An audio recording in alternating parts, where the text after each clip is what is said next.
We are fine. We've been talking about karate combat since we came back from Vegas. Talk to us about the transition that you made from the MMA world, because this isn't straight karate. There are some rules that you still can do a little form of MMA as well. Yeah, so the biggest thing I had to compete with is I've got to get faster. In MMA, I've always been able to slow down the pace with grappling, with a little bit more of the clinch work and stuff. And the MMA guys just aren't as fast as the karate fellas.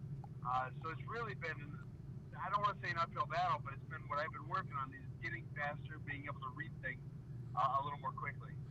I don't want this to sound like a silly question, because it is serious. We were just kind of talking about it. I love the pit. I thought the pit was cool. Once I found a seat that I could sit in and I didn't have to stand anymore. What is it like? You got to get down into the pit after the round. We get that. How difficult after round 2, after round 3, to get back up to your seat? I mean, are you tired where that's a bother, or is the adrenaline running where it really isn't an issue? And that is a serious question. No. Yeah, that adrenaline takes over. I mean, in a fight, you don't feel anything until afterwards.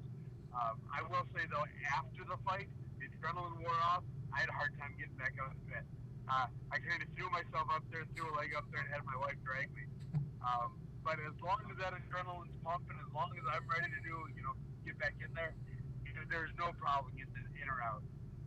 So Sam, congratulations first off on the championship. Before you came on the show, the first segment today, we talked about Sean Strickland, about how, in my opinion, he's great for the sport. I know he helped you with your camp. Can you give us some insight on the real Sean Strickland, or is what the world sees as real as it gets? Honestly, he is as real as it gets. When he's on camera, when he's in person, he's just the same dude.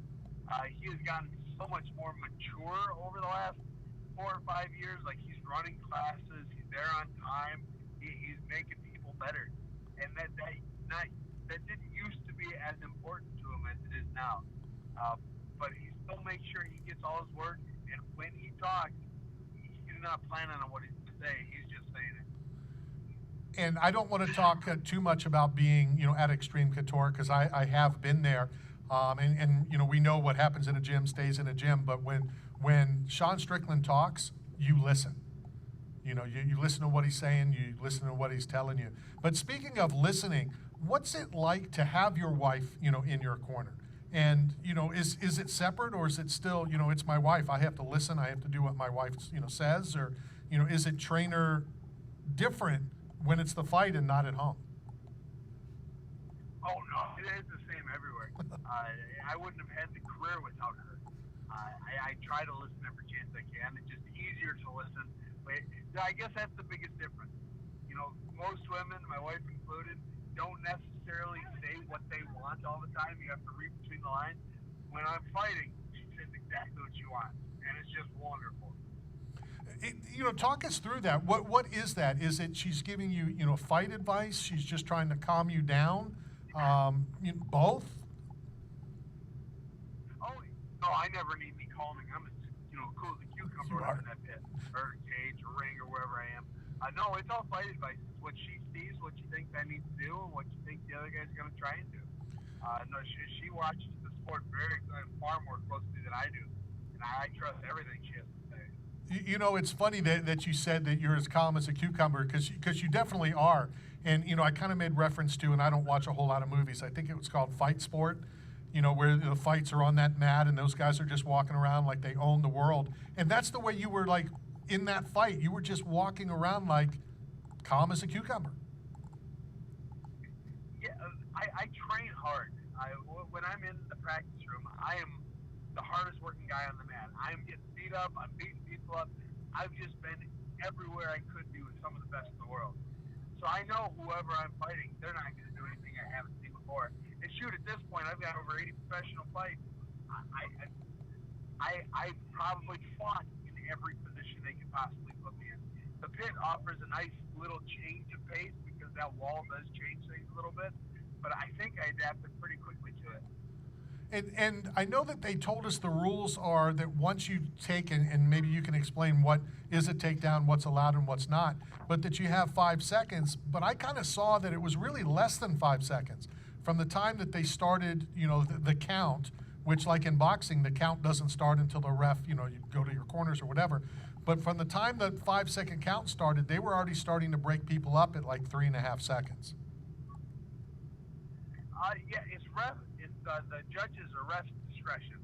So what he might think is 5 seconds might have only been 3 seconds, or maybe he felt he started counting too late. So it can change a little bit, but they try to keep it unified at a 5 seconds. And I know now they're trying to change the rule now, where as long as the person on top is striking, they're not going to stand it up at all. Really? All right, that's interesting. And what are the rules of the takedown? Because I saw a couple times, a fighter would take somebody down and they stood them right up, and then there was other times a fighter would take them down and they got the few seconds to throw some ground and pound. So if I'm still on my feet, I get the 5 seconds. Or if one of my knees are on the ground, I get my 5 seconds. But if I get a takedown and both my knees are on the ground, or both my knees hit the ground in the takedown, it's an immediate stand-up, and they don't give you the extra time. Gotcha. That's why I wanted to ask, so I can get more educated on some of the rules. Yeah, it's like every other sport. Jiu-jitsu has changed the rules to make it so wrestlers aren't so dominant. Judo has changed the rules. MMA has changed the rules. Everyone changes the rules to try and make it so wrestlers aren't so dominant. So Sam, I mean, look, we're all fathers and heads of household. We got to support our families. We know a lot of fights, people take them just for the bag or for the amount of money they can make, the Jake Pauls and, whatever. But from the outside world, it appears that you're fighting for the love of fighting. And I'm sure the financial side, is important. But how long do you see yourself doing this? I mean, am I right? Is it the love of competition that keeps Sam Alvey in the sport? The short answer is I would love to do it for another 10 years. The long answer is I'm going to do it for as long as I can make a living doing it. As long as I'm getting paid to do it, as long as people want to tune in and watch me do it, I'm all in. Now, without the UFC pays better than any other organization, and they made life far easier when I was fighting for them. But I'm creating something here at Karate Combat where I might be able to consider myself the Mike Perry of Karate Combat. I might be able to find that niche in this sport, that lane in this sport, where I become synonymous with Karate Combat. That is my goal. That is what I'm trying to do. And when I won that title, it was the first step in the journey. What did you know about Karate Combat before? I think that was your second fight. So what did you know about it before you joined this organization? And how big can, this organization get? I remember asking guys back at UFC 1 and UFC 11, how big can the UFC get? How big can Karate Combat, expand and blow up? So I love the UFC. I love MMA. Some of the fights are just incredible. But even the best MMA fight, the best UFC fight of the year, is only half the speed of this Karate Combat. Wrestling and jiu-jitsu makes MMA boring. As much as I love wrestling and I love jiu-jitsu, it is the boring part of every match. Karate Combat has done away with it. They have found a way where you can still get the striking damage. You can still get that little bit of extra going into the ground, but then they stand it back up and you're back on your feet, which opens up everything. You can now, throw whatever spinning kick, whatever back fist, anything you want, you can throw now, because you don't have to worry about some wrestler just being able to take you down and hold you down. And the sport has no ceiling. As soon as more people watch what's going on with this, they will fall in love with it just like I did. I agree with you 100%. And, that's what I was telling, somebody earlier in the week, and we talked about it briefly with Power Slap. It's the same thing. People were dead against it. Go watch it. And then if you don't like it after you watched it, at least, you've seen it. And I feel the same way about Karate Combat, because I've heard a lot about it. Greg Hendrick, who used to work for the UFC, worked for them for a while, and he would always talk about it, but I've never seen it. So I didn't know that I was going to like it as much as I did until I came out and saw the fights in your fight, in Las Vegas a few weeks ago. Yeah, I was the same way. Raymond Daniels was the first Karate Combat card I watched. It was back in April or May, and I just he's a buddy of mine. I saw he was fighting. All right, I'll tune in and watch. And it just had me hooked. Every match was just, it was fast paced. It was going. There's action from bell to bell. I just loved it. And so immediately I started tweeting about it. I started posting on Instagram, liking everything, following everything to do with it, just trying to catch Karate Combat's attention. And once I did, they reached out to me, and we put together a contract, we put together a title run. And I've been just tickled pink with the organization since I first saw it. So two questions to follow up on that. One, when would you like to fight again? And two, where can people purchase that Smilin' Sam Alvey shirt that I saw you wearing at the press conference? Yeah.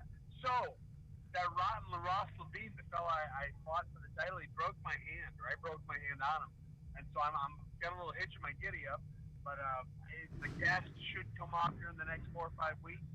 And then after that, I should be ready to go. I'll be back in the training room, hitting mitts, hitting people, just getting as good as I can get as fast as I can. And where can people get that shirt? Oh, yeah. If you follow me on Instagram, YouTube is the one I'm pushing real big. TikTok, I've got a link. It's millions.com. You can get on there. All my gear, all my merch, everything is on the Millions website, which you can find in the links in my bio on my social media. Awesome. Well, we'll forward it as well. As always, Sam, thank you for your time. Congratulations. It was an awesome fight, and I'm looking forward to watching you defend your title in the very near future. Well, I appreciate that, sir. Thank you so much. Take care. That is your heavyweight champion, Karate Combat heavyweight champion, Sam Alvey. You originally got him on through his Instagram. Yeah. And I like how a lot of people, not just athletes, use social media to kind of, branch out and get their brand out. And he really is such a cool guy. And I remember talking to fighters that fight him. And I'm like, how do you handle trying to throw a punch and trying to punch somebody in the face that's smiling at you? Now, a lot of times you smile after the punch, to kind of say it didn't hurt when you know it hurt more. Sure. But he's smiling all the time. It's crazy. There's not many guys, that are legit as they come as Sam Alvey. I mean, just a genuine nice guy. It's evident he wears it on his face. Yeah, on his face. It's just congratulations to, they say nice guys never win, right? Well, nice guys finish last. Right? Yeah. But not in this case. Well, not in this case because Nice he has a belt. Are the heavyweight champion of combat karate. And I like how he said he broke his hand. He broke his hand hitting the other dude in the head. Yeah. Which happens quite a bit. I remember many people saying that. Mike Perry used to say that. How about that reference? It wants to be the Mike Perry of combat karate, where showing that Mike Perry's making a name for himself in a niche market, the bare knuckle. That he's now the guy. There is absolutely no doubt that Mike Perry is the face of not only BKFC,